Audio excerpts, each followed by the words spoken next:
Alors, bienvenue à notre web émission du fin de mois de mars où on répond à 3 de vos questions. Nous sommes en présence de Eddie Chandonnet. Oui, bonjour Aaron. Gestionnaire de portefeuille chez Médici. Et moi, c'est Aaron Lani, analyste chez Médici. Alors, Eddie, première question. Première question, Aaron. On a une question de Clément qui nous demande concernant Knight Thérapeutique. Pourquoi a-t-elle autant d'encaisse et qu'est-ce qu'on pense de la rumeur concernant l'achat potentiel de Paladin Lab? Paladin Lab, qui est une ancienne propriété, une ancienne entreprise que détenait Jonathan Goodman. Oui, effectivement. Il l'a vendu à Endo. Et là, Endo a des difficultés, puis il y a des rumeurs à l'effet qu'Endo pourrait vendre Paladin Lab et que Jonathan Avant Goodman de répondre directement à la question, on va juste rappeler, bon, premièrement, Médici, les employés de Médici et les clients possèdent des titres de Knight. Donc, on aime l'entreprise et on la connaît quand même assez bien. Donc, avant de répondre directement à la question, on va juste rappeler pourquoi on aime l'entreprise. Et c'est vraiment dans le modèle d'affaires unique. Fait que Knight, il y a vraiment 2 piliers au modèle d'affaires. Il y a le sourcing, donc aller acquérir les licences, aller chercher des licences et ensuite les distribuer. Des futurs produits pharmaceutiques. Ça. Exactement. Okay. Et leur stratégie d'acquisition de licences, c'est quand même particulier parce qu'ils vont financer une entreprise pharmaceutique. Donc, ils vont prêter de l'argent, récolter des intérêts, mais dans le but d'aller chercher cette licence-là. Avec un deal qui vient avec l'éventuelle distribution de ces produits-là. Fait que c'est une stratégie qui, à notre avis, sont les seuls à faire ça. Et ensuite, dans la distribution, ils sont, à notre avis, les seuls à vouloir monter une plateforme internationale de distribution. Donc, ils vont arriver à leurs partenaires pharmaceutiques, ils vont dire « On va prendre votre produit et on va le distribuer non seulement au Canada, mais dans d'autres petites régions comme l'Israël, l'Europe de l'Est, la Russie, l'Afrique du Sud. » Mexique aussi. Mexique potentiellement, oui. Alors ça, on trouve ça très intéressant et on pense que M. Goodman, là, il est comme un pas en avant de tout le monde là-dessus. Ouais. Bon, maintenant, pour répondre à la question, oui, Knight a un excès d'encaisse. On est tout à fait d'accord. assez significatif comme excès d'encaisse. Hein? Knight, actuellement, là, ils ont 735 millions en encaisse, mais il y a autour de 100 millions qui va être investi dans des fonds. Donc, au net, là, il y a à peu près 635 millions. Mais si on retourne voir Paladin, dans le passé, Paladin a toujours eu un excès d'encaisse. C'est dans la nature de M. Goodman de vouloir laisser de l'encaisse dans l'entreprise. Ouais. Et on pense que ça va continuer avec Knight. Fait qu'il faut toujours s'attendre à ce qu'il y ait un bon coussin d'argent dans l'entreprise. Il ne faut pas être surpris. Lorsqu'on l'avait rencontré l'année dernière, il nous avait mentionné d'ailleurs que...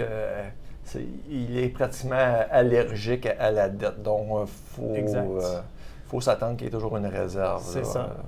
C'est ça. Maintenant, sur la rumeur de Paladin, honnêtement, on n'a aucune idée s'il va acheter Paladin. Ce qu'on peut vous dire, c'est qu'il y a de fortes probabilités que Endo veuille se départir de cette division-là qu'ils ont achetée et qui a cessé de croître. Ils n'ont plus investi adéquatement. On sait aussi qu'il y a beaucoup d'employés qui sont en train de partir de Paladin et qui vont travailler chez Knight. Et donc, il y a beaucoup de signes là, qui vont se départir de la division. On ne sait pas si c'est Knight qui va l'acquérir. Il serait très bien placé. Oui. Mais à partir de là, c'est pas Knight qui contrôle cette partie-là. Mais ce qu'on respecte aussi chez M. Goodman, c'est que même si Paladin, c'est son enfant, entre guillemets, il ne va pas faire d'exception. Il va rester très discipliné sur le prix auquel qui est prêt à acheter Paladin. Effectivement. Ouais. Effectivement. Ouais. Alors, on va passer à la deuxième. Oui. Alors, Martine, malheureusement, elle a perdu beaucoup d'argent dans la bulle techno et depuis ce temps-là, elle est investie dans des placements garantis et là, elle se demande si elle ne devrait pas retourner à la bourse parce qu'un ami lui dit qu'elle peut faire du 10 %. Oui. Disons qu'il y a plusieurs éléments dans cette question, ce questionnement-là de Martine. Le premier conseil qu'on pourrait lui donner, c'est d'aller voir son conseiller puis expliquer un peu plus en détail sa situation puis se faire suggérer là, un plan quelconque qui va être adapté à sa situation. Mais quand on regarde le questionnement qu'elle a, On comprend que la bulle technologique a fait très mal, puis elle s'est repliée en ne voulant plus investir en bourse. Fait que c'est un peu émotionnel. Oui, exactement. Bon, ça c'est un point, les émotions qui n'ont pas vraiment leur place en ce qui concerne les investissements. Donc, essayer d'éviter ça. C'est pour ça qu'on suggère de consulter un conseiller, entre autres. Un autre point, elle s'est retirée des marchés boursiers.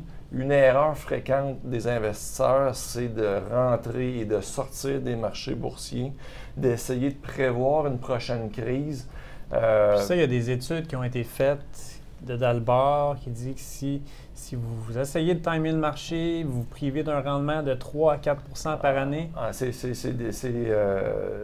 prouvé que les investisseurs réagissent. L'impact émotif ou l'impact, le fait de vouloir rentrer et sortir a un impact négatif sur les rendements que vous allez obtenir à long terme. Ça, c'est prouvé. Il y a peut-être le point aussi dans son questionnement, la recherche pour le rendement, pour quelque chose qui est hot. Là. Les gens qui ont investi dans la bulle techno, on avait beaucoup de scénarios on a vu beaucoup de scénarios que les rendements étaient très bons depuis les 2-3 dernières années, puis ont été attirés par les rendements. Puis là, quand ça a explosé, ils ont souffert beaucoup. Mais fait que ça ne donne rien d'essayer de chercher la prochaine chose qui va être hot. Regardez les rendements récents qui sont très élevés, puis essayer de rentrer à ce moment-là. L'étude le démontre qu'à long terme, ça ne sera pas payant pour l'investisseur. Fait que leçon pour Martine? Bien, au bout du compte, il y a un autre point, Aaron. Son questionnement me fait penser un petit peu, peut-être qu'elle pourrait être attirée par quelque chose qui est très populaire de ce temps-ci, puis depuis quelques années d'ailleurs. Il y a différents termes utilisés, mais ça peut être des CPG boursiers. C'est des certificats de placement. L'argent est garanti, votre capital est garanti à 100 %.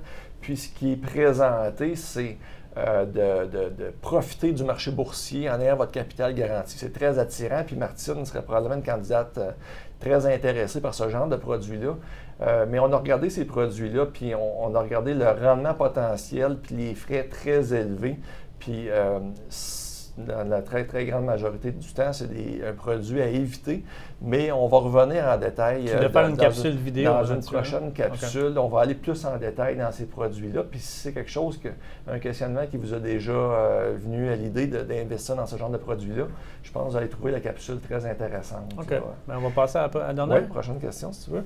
On a une question de Gérald. Aaron, Gérald qui aimerait avoir une évaluation de CCL Industrie. Oui. C'est pas une entreprise qu'on suit. Fait on a fait évalué, une analyse sommaire. Très sommaire. Fait que mise en garde. Bon, alors CCL, c'est le plus gros manufacturier d'étiquettes. C'est ce qu'ils disent dans leur notice annuelle. Alors, on va prendre ça comme... Mais avec plus que 140 quelques usines. Oui, c'est ça. On peut les croire. Hein? Oui, c'est ça. 140 usines dans le monde. Ouais. La majorité, autour de 46 % de leurs revenus, c'est aux États-Unis, 28 % en Europe. Et puis, ce qu'on pense, ils ont un bon ROE, autour de 20 %. Et ce qu'on pense, c'est qu'ils ont potentiellement un avantage de coût, parce qu'on s'entend que c'est quand même un produit de commodité, ou jusqu'à avoir un avantage de coût parce qu'ils sont le plus gros. Ils peuvent négocier des contrats d'approvisionnement avantageux pour leur matière première et potentiellement aller chercher une meilleure marge de profit. Donc, ça serait un peu ça, là, si on poussait plus loin notre analyse, qu'on voudrait aller valider. Probablement que le fait d'être les plus gros, le volume leur amène un avantage aussi à ce niveau-là. Exactement. Ouais. Ils produisent dans 4 créneaux principaux qu'ils disent, donc des produits de cosmétiques, des médicaments, de la nourriture, breuvage, des choses comme ça. Okay. Fait quand même simple à comprendre, là, ça, on aime ça. L'évaluation, l'endettement est raisonnable. L'évaluation, par contre, le titre se transige à 25 fois les profits passés ajustés. Donc, à première vue, c'est pas donné. Il faudrait aller voir là, comment que l'entreprise réagirait durant une crise, est-ce que les marges se contracteraient, etc. Et c'est quoi le potentiel de croissance? Depuis 2013, on voit que l'entreprise a commencé à faire beaucoup d'acquisitions. OK. Donc, avant ça, il n'en faisait pas beaucoup. Est-ce qu'ils peuvent continuer dans ce sens-là? Est-ce que ça rajoute du risque? Est-ce qu'il... C'est ça. Fait que... Il faudrait aller plus loin dans notre analyse. Puis, ouais. Puis une analyse, analyse complète de l'entreprise. C'est ça. Ben, c'est minimum 100 heures. Là, exactement. Alors, si un jour on rentre dans une analyse complète, ben, on va peut-être vous revenir avec une vraie recommandation. C'est dur pour l'instant d'arriver à une recommandation là, de l'entreprise. Mais ça semble être une belle business quand même. Ça serait une entreprise qu'on voudrait potentiellement un jour évaluer. Parfait. Oui. OK. Mais ça termine notre émission web. Merci beaucoup. Merci de nous envoyer vos questions. N'hésitez pas, si vous avez des questions à nous soumettre, ça nous fait toujours plaisir d'y répondre.